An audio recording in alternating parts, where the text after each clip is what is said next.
Hello and welcome to Make It Happen with Will Polston. I'm Will Polston. This is episode number 21 and we're going to be talking about creating habits that stick. And I'm going to start off with a little bit of research. So according to researchers at Duke University, habits account for about 40% of our behaviours on any given day. And understanding how to build new habits and how your current ones actually work is essential for making progress, whether it be in your health, your happiness and your life in general. But there can be a lot of information out there and most of it isn't very simple and easy to digest. So to solve this problem and break things down in a very simple manner, I've created this particular strategy in my own way of thinking around how to build new habits and habits that actually stick. And that's what we're going to be talking about in this episode. So firstly, we need to understand that there's three basic elements that make up a habit. The very first thing is a trigger. And or it might be or some people call it a clue, but a trigger tells your brain to go into an automatic mode and which habit to use. Then you've got the routine, which is the habit itself, which can be a physical or mental or emotional action. And then you've got the reward, which helps your brain figure out if this particular loop is worth remembering for the future. It's actually known as the habit loop. So that's the basis of it. And to give you an example, I mean, something like as simple as brushing your teeth. You know, you see the toothbrush on the side. That's the trigger. The routine is brushing your teeth. Actually, the action of brushing your teeth for your 2 minutes.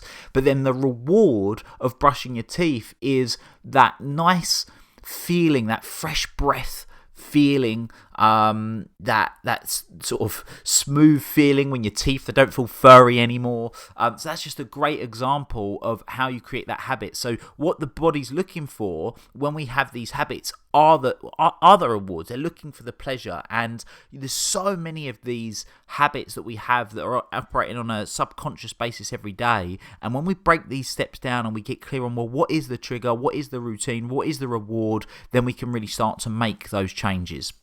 So there's a few practical things that I'm going to go through which will really help you in not only creating those new habits, but making sure that they last as well. So the very first thing is start with a really small habit. When most people struggle to build new habits, they say something like, I just need more motivation, or I wish I had as much willpower as you do. But it's completely the wrong approach. Research shows that willpower is like a muscle. It gets fatigued as you use it throughout the day. Another way of thinking of this is that your motivation just ebbs and flows. It rises and falls.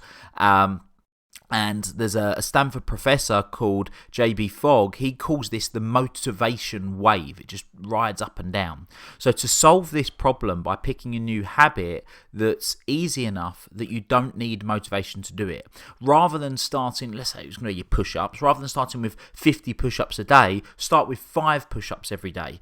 Rather than trying to meditate for 10 minutes every day, start by meditating by 1 minute every day. Make it easy enough that you can get it done without motivation. Because by doing that, it's like, how many times when you get really motivated and it might be the beginning of a new year and you set all these New Year's resolutions, you've got lots of motivation at that point. So it's easy to do at that point, but it's when your motivation's low, that's when it becomes difficult. But what we want to do is we want to make it so easy, you just can't say no.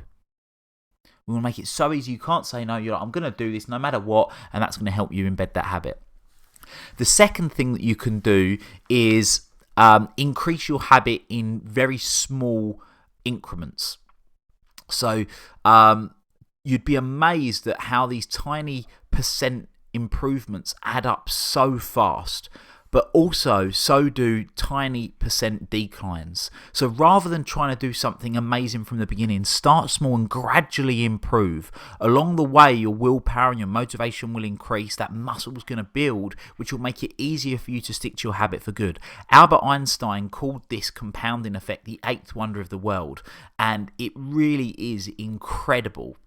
If you took, right, and this is the power of tiny gains. If you understand this, if you started with the amount 1.01 and got 1% better every day, by the end of 365 days, the total amount you have is 37.78.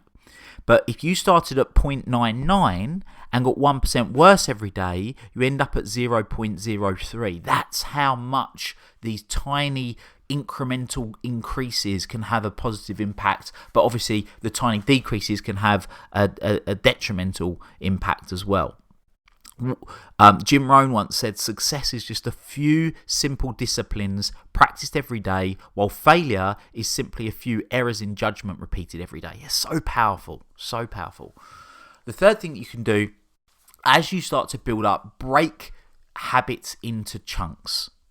Right, that's what we want to do. We want to split these things down. So if you keep adding 1% every day, you'll find yourself increasing very, very quickly. And within 2 or 3 months, you'll have grown dramatically. Now, it's important to keep each habit reasonable so that you can maintain momentum and make the behavior as easy as possible to accomplish. So if you're building up to 20 minutes of meditation, split it into 2 segments of 10 minutes each. If you're trying to do 50 push-ups, maybe do 5 sets of 10 or 2 sets of 25 as you're making your way there. So break your big habits down into smaller habits.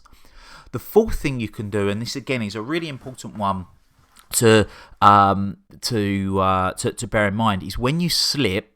So when you mess up, which is inevitable, let's be honest, at some point you're going to slip up, get back on track quickly. So never miss twice. Top performers are just like you. They make mistakes. You are a top performer, right? The reason you're listening to this podcast right now, the reason you're taking the action, doing the things that you are in the top % of the population. And you make mistakes. You commit errors. And you get off track just like everyone else. But the real difference between the top performers is that they get back on track as quickly as they possibly can. Research has shown that missing your habit once, no matter when it occurs, has no measurable impact on your long-term progress. Rather than trying to be perfect, abandon your all or nothing mentality. You shouldn't expect to fail, but you should plan for failure. Like, what do you do if and when you fail? So take some time to consider what will prevent your habit from happening. What are some things that are likely to get in your way? What are some daily emergencies that are likely to pull you off course? How can you plan to work around those issues? Or at the very least, how can you bounce back from them and get back on track? You don't need to be perfect. You just need to be consistent. Don't miss twice. So I'll give you an example of when I've done this before. So I've got quite a sweet tooth, and I've always liked to have a bit of chocolate after dinner. And I went through a period of time where I wanted to cut sugar and chocolate out of my diet. So rather than me just relying on willpower to not go to the cupboard and get the chocolate out, I took the chocolate out of the house and I gave it away. Right? I gave it away. Well, why was that beneficial? Well, it was beneficial because it's a hell of a lot easier for me to just pop to the kitchen cupboard and get some chocolate than it would be to go to the shop, you know. So I was planning ahead of time. I was putting some things in place, some safety nets to prevent me from missing. But if I do miss, which I have done before, I just turn around and, hey, well, I'm not going to do this tomorrow. I'm not going to write off the whole week or the whole month, or because I had one bad meal in a day, I'm not going to write the whole day off in terms of healthy eating. Just an example. The fifth thing that you can do in terms of creating your habits is be patient. Stick to a pace that you can sustain. Do things that you can sustain. Learning to be patient is perhaps one of the most critical skills of all. You can make incredible progress if you're consistent and patient. If you're adding weight in the gym, you should probably go slower than you think. If you're adding daily sales calls to your business strategy, you should probably start with a few with few less than you think you could handle. Patience is everything. These new habits should feel easy, especially in the beginning. And if you stay consistent and continue increasing your habits, it will get hard enough, fast enough. It always does. What we're looking for is the zone of long-term growth, and if you are if you put sort of lots of if you make it too easy, then it's you're just going to be lazy, right? And you're not going to push yourself. If you make it too hard, you're going to burn out. So we're looking for the sweet spot, which is the zone of of long-term growth. And I love this quote by Kelly McGonigal, which is, patience is not simply the ability to wait, it's how we behave while we're waiting. And I think it's so true. So true. So yeah, in terms of habits, I think there are a few things that will definitely be useful and beneficial for you, and I want you to be aware of, and I want you to be able to introduce and focus on. One habit that I'd really love for you to get in the habit of is self-love. Okay, so often people will not want to love themselves because it can be deemed as selfish or arrogant, and it couldn't be any more from the truth. Self-love is really about self-care, or being loving to yourself. And self-care really is, or self-love is, just a regard for one's own well-being and happiness. So with so many demands on your attention from so many different angles, it's really important that you ensure you take time for yourself and you do what fills you up, because you can't pour from an empty jug. So a little suggestion for you on the back of this podcast in terms of creating a new habit is that I would recommend that you create some new self-love habits. Make a list of things that you enjoy doing. What are the things that make you feel whole, make you feel happy when you're on your own? So some of mine are watching the sunrise, some of mine are exercising, eating particular foods, and they can be healthy foods and they can also be the not so healthy foods from time to time, as long as it's within reason. So they're the things that you would do by yourself. All right. Then you're going to think of another list, which are the things that you love doing with other people, which might be going for picnics, making love, playing certain sports, whatever those things might be. Now, by having these two lists, ensure that you're doing them often. Make them habits. Bring them into your weekly activities. Review the list every week. And when you review your goals, to ensure that you're doing, and when you review your goals, ensure that you're doing these things. You know, if a significant amount of time has passed since you would have done these things, then I recommend that you get them booked in. So yeah, that's what I highly recommend that you do.